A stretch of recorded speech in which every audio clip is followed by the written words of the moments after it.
George's life changes forever again as he gets an almighty shock in EastEnders. George Knight's life is turned upside down following the arrival of his son Junior.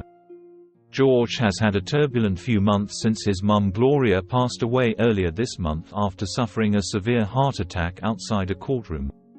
She had just learned that her husband Eddie had been sent down for the racially motivated murder of George's biological father Henry. It had transpired that, after adopting him as part of a baby farming agreement, his birth parents arrived to collect him, but Gloria had insisted her husband do whatever was required to keep him.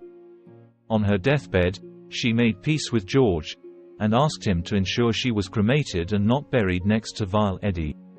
However, this week, Gina Knight and Anna Knight broke the news that her funeral had already been held without his knowledge and therefore had disrespected her final request. The two decide to hold a memorial in the square to remember their grandmother, and Anna leaves a message for their estranged half-brother Junior to join them. Struggling with his emotions, their dad reaches out to Rufus to arrange another illegal fight at the underground boxing club. On the day of the remembrance, Junior is a no-show and badly beaten from the night before. George goes dizzy and almost collapses.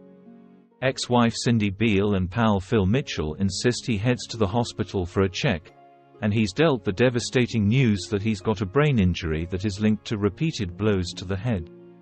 The doctor deals a further blow when he informs the landlord that one more bad knock could kill him. Back in Walford, his fiancée Elaine Peacock is furious to discover that he'd been fighting, and that Cindy knew before she did. The news causes Gina and Anna to disown their mum, and she promises to convince their dad not to fight again. Meanwhile, Rufus approaches him with last night's cash and he accepts his offer to step into the ring again.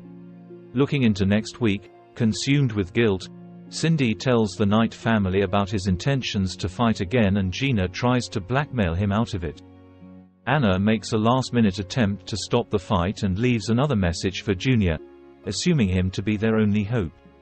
It's not long before he shows his face in Walford, and he is convinced to call off the fight. Elaine tries to speak to a distracted George, but he dismisses her and heads to Peggy's with his son, where the two talk about the recent family revelations and he is forced to reveal his true heritage. How will George react to his son being back in his life? Các bạn vừa theo dõi một sản phẩm của OK Surveillance. Xin chào và hẹn gặp lại các bạn video tiếp theo.